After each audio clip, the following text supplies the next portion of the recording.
Salam penuaian, salam terobosan. Semangat pagi! Semuanya semangat pagi. Apa kabarnya Bapak Ibu semuanya? Ya, senang sekali hari ini Jumat 14 Februari 2025 boleh bersama-sama kembali dengan Bapak Ibu anak-anak Tuhan yang istimewa ya.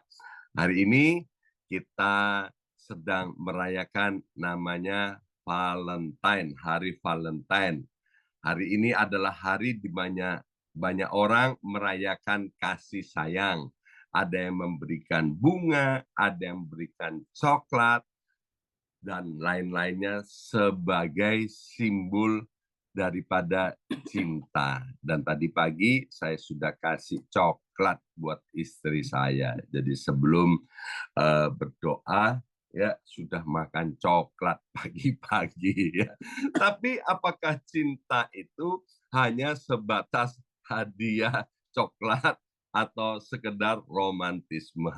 Mari kita buka di dalam 1 Korintus pasal 13 ayat yang keempat sampai dengan ayat yang ketujuh. Saya beri judul renungan pada hari ini adalah cinta yang tahan lama. Bersama saya ucapkan cinta yang tahan lama. 2, 3, cinta yang tahan lama. 1 Korintus pasal 13 ayat yang keempat sampai dengan ayat yang ketujuh. Ayo baca sama-sama 2, 3. Kasih itu sabar. Kasih itu baik hati. Ia tidak cemburu. Ia tidak memegahkan diri dan tidak sombong. Ia tidak melakukan yang tidak sopan dan tidak mencari keuntungan diri sendiri. Ia tidak pemarah dan tidak menyimpan kesalahan orang lain. Ia tidak bersuka cita karena ketidakadilan, tetapi karena kebenaran. Ia tidak karena kebenaran. Ia menutupi segala sesuatu, percaya segala sesuatu, mengharapkan segala sesuatu, sabar menanggung segala sesuatu. Satu hari ada seorang kakek yang setiap hari mengunjungi istrinya di panti jompo. Ketika ditanya, apakah nenek masih mengenali kakek? Maka ia menjawab, tidak. Dia sudah lupa siapa saya. Lalu orang itu bertanya lagi kepada kakeknya, kalau gitu kenapa kakek masih setia datang? Sang kakek menjawab, karena saya masih mengenal, karena saya masih mengingat siapa dia. Cinta yang sejati adalah cinta yang tetap bertahan meskipun keadaan berubah. Hari ini kita akan belajar dari 1 Korintus 13 ayat 4 sampai dengan ayat yang ke-7. Cinta yang seperti apa yang Tuhan inginkan agar menjadi bagian dari gaya hidup kita orang percaya. Ingat Bapak Ibu sekalian, kita ini mendapat anugerah yang hebat, anugerah yang luar biasa, yaitu Allah Roh Kudus dianugerahkan untuk menolong hidup kita, sehingga kita bisa mempraktekkan cinta yang ditulis di 1 Korintus 13 ayat 4 sampai dengan ayat yang ke-7, bukan dengan kekuatan manusia, tapi dengan kekuatan daripada Allah Roh Kudus. Inilah yang akan membedakan cinta daripada kita orang-orang percaya dengan cinta orang-orang yang di luar Tuhan. Surat 1 Korintus ini ditulis oleh Rasul Paulus kepada jemaat di Korintus. Sebuah jemaat yang sedang mengalami banyak gesekan dan perpecahan.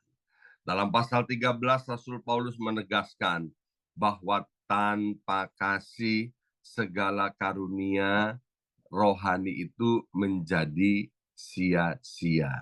Tanpa kasih itu seperti tong kosong nyaring bunyinya. Kasih di sini, Bapak Ibu sekalian, menggambarkan sifat daripada kasih Allah yang kita kenal dengan nama agape. Bersama saya ucapkan agape, 23, agape. Apa itu agape? Yaitu kasih yang tanpa syarat. Kasih ini bukan sekedar perasaan, tetapi tindakan nyata yang kekal dan tahan uji. Kasih Bapak Ibu sekalian itu harus ditaruh pada kehendak, bukan pada perasaan atau pikiran. Apa Pak yang dimaksud kasih itu harus ditaruh pada kehendak, bukan pada perasaan atau pikiran. Ya, kehendak itu seperti ini Bapak Ibu sekalian, seperti Bapak Ibu ini pagi-pagi hendak berdoa menyembah Tuhan, ya. Kalau ditaruh pada perasaan, Bapak Ibu bisa begini, aduh pagi-pagi aku ngantuk, perasaan males. Maka Bapak Ibu nggak akan hadir di doa fajar ini. Kalau ditaruh pada pikiran, aku pikir-pikir apa ya untung ruginya ikut doa fajar. Tapi kalau taruh pada kehendak, maka kita melakukannya dengan sengaja. Demikian juga dalam hal ini, kasih yang disebut agape itu harus ditaruh pada kehendak dan dilakukan dengan sengaja.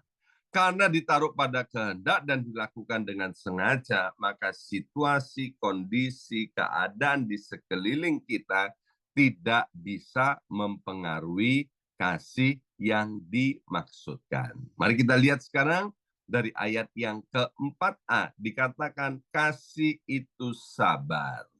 Jadi cinta yang tahan lama itu sabar. Bersama saya ucapkan sabar. 23, sabar. Ya, orang Jawa itu keren banget.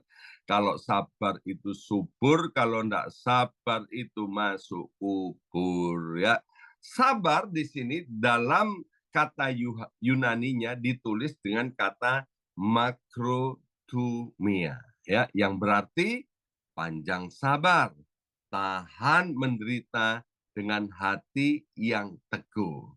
Kata ini sering muncul dalam konteks kesabaran yang panjang terhadap orang lain atau situasi sulit, bukan hanya sekedar menunggu waktu. William Barclay, itu penafsir Alkitab Perjanjian Baru, dia mengutip sebuah kisah yaitu tentang anjing besar dan anjing kecil untuk menggambarkan yang namanya sabar atau makrothumia. Ya, anjing kecil itu suka mengganggu anjing yang besar, menggonggong kepada anjing yang besar, seolah-olah anjing kecil ini hebat, berani, Bapak Ibu sekalian. Tapi apa yang dikerjakan oleh anjing besar? Anjing besar itu cuma melirik saja dan kemudian tidak melakukan apa-apa yang seharusnya dia juga bisa menggonggong, memarahin, atau memukul anjing kecil itu. Itulah digambarkan oleh William Barclay sebagai yang namanya kasih itu sabar.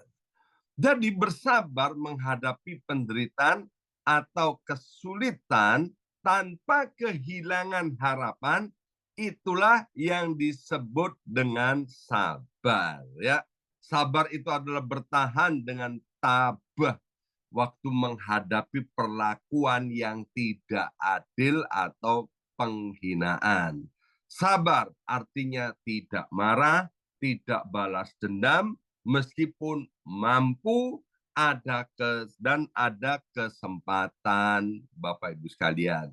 Kita tahu di dalam kitab Lukas pasal 15, seorang ayah, seorang bapak memiliki anak yang meninggalkan rumahnya dan menghabiskan harta warisannya. Bertahun-tahun sang ayah menanti kepulangan anaknya dengan hati yang penuh kasih, tidak pernah membenci, tidak pernah pahit, tidak menghakimi. Ketika anaknya akhirnya pulang dalam keadaan hina, bangkrut, miskin, nggak ada harapan. Apa yang dikerjakan oleh ayah? Sang ayah menyambutnya dengan sukacita tanpa menuntut balas dan tanpa hitung-hitungan.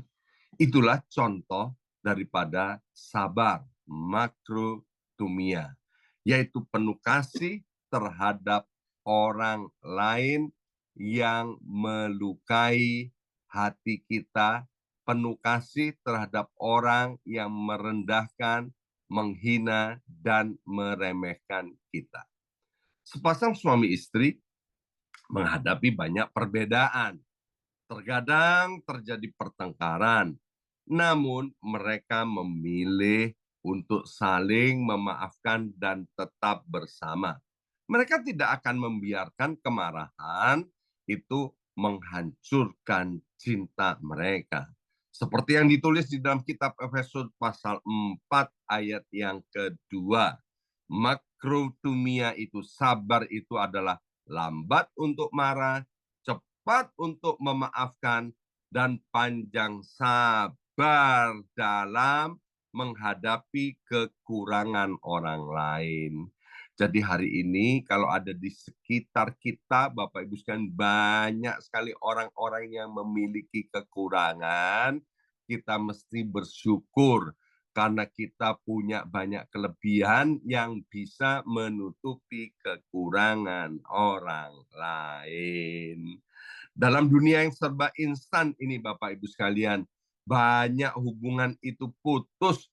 Karena apa? Karena tidak sabar Bapak Ibu sekalian ya. Maka itu penting sekali untuk kita hidup di dalam kesabaran. Ingat, kasih itu sabar. Saya ulangi lagi, itu bukan karena kuat dan gagah kita, tapi karena Roh Kudus yang menolong, yang memampukan kita, sehingga kita bisa menjadi orang yang sabar.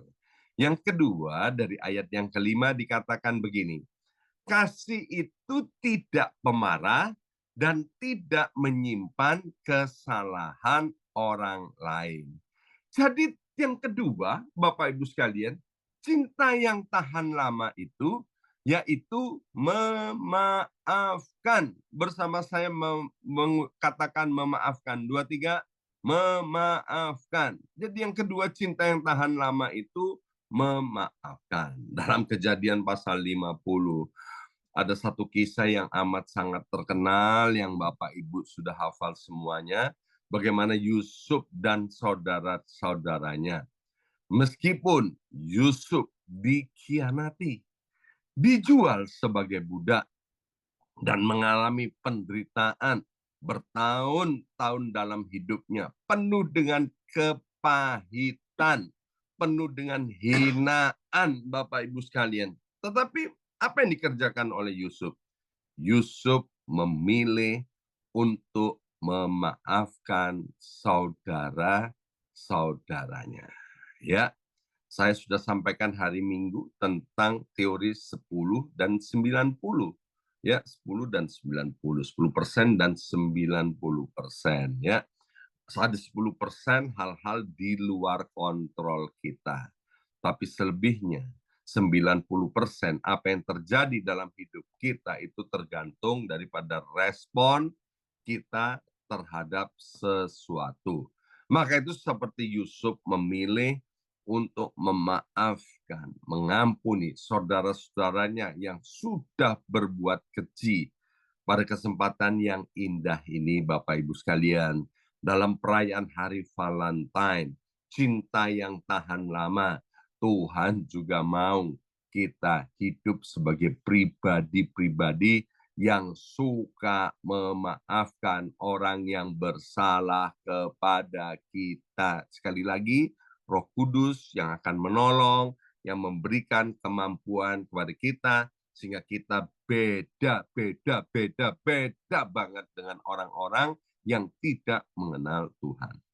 Survei terhadap pasangan suami istri, orang Kristen tentunya, yang sudah menikah lebih daripada 50 tahun, mereka berkata rahasia hubungan mereka yaitu mereka tidak pernah mau tidur sebelum amarahnya diselesaikan. Artinya kalau masih marah, dia nggak mau tidur. Ya, bagaimana orang marah bisa tidur? Mimpinya buruk, badannya sakit semua.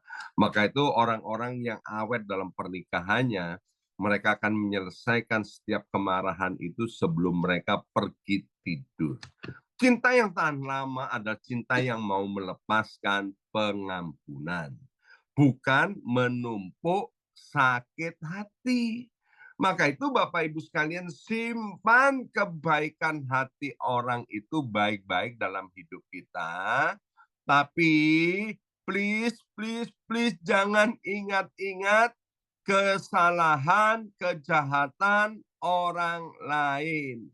Yang harus disimpan baik-baik yaitu kebaikan hati orang lain. Sekali lagi, kejahatannya, kesalahannya, buang jauh-jauh dan jangan pernah dikorek-korek lagi, Bapak Ibu sekalian.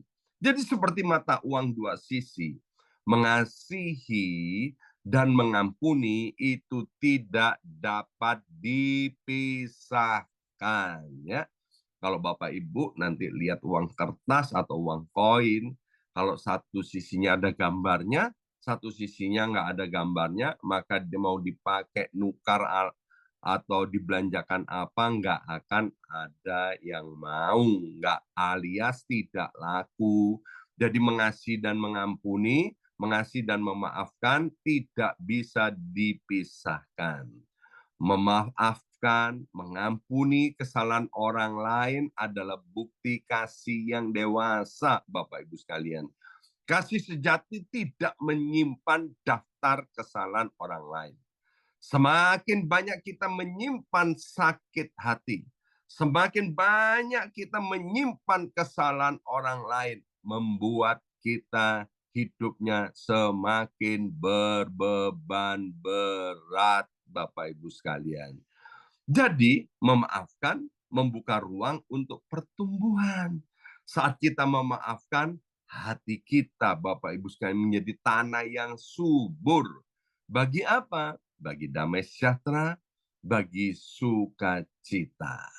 Bapak Ibu, tahu nggak bahwa memaafkan, mengampuni itu adalah hadiah bagi diri sendiri, bukan bagi orang lain. Sekali lagi, memaafkan orang lain, mengampuni orang yang bersalah kepada kita, itu adalah hadiah bagi diri sendiri. Mengampuni bukan berarti kita membenarkan perbuatan salah orang lain. Mengampuni artinya kita membebaskan hati kita sendiri dari belenggu kepahitan. Maka itu orang yang pahit hatinya, lama-lama levernya sakit, Bapak Ibu sekalian. Bayangkan, hati kita itu seperti sebuah gelas. Jika gelas itu penuh dengan batu, yaitu amarah, dendam, dan sakit hati, maka tidak ada ruang yang cukup untuk air. Ya, tetapi saat kita membuang batu-batu itu berarti kita seperti orang yang sedang mengampuni dan memaafkan. Gelas kita kemudian menjadi kosong dan siap untuk diisi oleh air yang segar. Siap diisi oleh berkat-berkat Tuhan yang selalu segar dan baru setiap pagi, setiap waktu, setiap saat. Saat pasanganmu membuat kesalahan, Bapak Ibu sekalian, saat ada anggota keluargamu membuat kesalahan, saat ada teman-temanmu, orang dekatmu, ya, membuat kesalahan, pilihlah Bapak Ibu sekalian hari ini untuk berbicara dengan kasih dengan mereka ini daripada berdiam diri dalam kemarahan. Saat orang mengecewakan kita, ingatlah bahwa orang itu jauh lebih berharga daripada segalanya. Sekali lagi, kalau ada orang yang mengecewakan kita, ingat bahwa orang itu jauh lebih penting dari uang, orang itu lebih penting daripada ego, orang itu lebih penting dari segala-galanya. Sebab orang itu adalah pribadi yang dicintai Tuhan. Maka itu Tuhan juga ingin supaya kita mencintai apa yang dicintai oleh Tuhan. Ya, saat ada anggota keluarga kita melukai hati kita, ingatlah betapa Tuhan telah lebih dahulu mengampuni, memaafkan kesalahan-kesalahan kita. Kasih yang tahan lama bukanlah kasih yang bebas dari konflik, tetapi kasih yang selalu siap untuk memberikan ruang memaafkan, ruang pengampunan. Jadi jangan biarkan sakit hati menjadi racun yang merusak cinta kasih kita. Karena cinta yang sejati adalah cinta yang mau memaafkan, yang mau mengampuni, yang mau melupakan kesalahan orang lain kepada diri kita sendiri. Ayat yang terakhir, Yohanes 13 ayat 35, dengan demikian semua orang akan tahu bahwa kamu adalah murid-muridku, yaitu jikalau kamu saling mengasihi. Orang dunia akan tahu kalau kita ini murid-murid Kristus, kalau kita ini saling mengasihi. Hari ini kita sudah belajar dua hal cinta yang tahan lama. Yang pertama, cinta itu sabar. Yang kedua, yang namanya cinta itu yaitu mengampuni, memaafkan. Selamat Hari Valentine. Selamat menikmati kasih sayang di dalam keluarga dan rumah tangga serta kehidupan kita masing-masing. Dimulai hari ini. Mari kita berdoa. Materaikan kebenaran firman Tuhan, ketika kami merayakan Hari Valentine, kami mendapatkan kekuatan daripada Allah Roh Kudus untuk kami mempraktekkan kasih agape dalam kehidupan kami masing-masing. Mulai hari ini Bapak, biarlah apa yang kami sudah dengarkan, kami mau bersabar dengan pertolongan daripada Roh Kudus. Kami mau mengampuni, memaafkan, melupakan, tidak menyimpan kesalahan orang lain dalam hidup kami. Kami percaya hari-hari kami ke depan akan menjadi hari-hari yang berarti, hari-hari yang indah, hari-hari yang diberkati oleh Tuhan. Dalam nama Yesus kami sudah berdoa. Haleluya. Amin, amin, amin.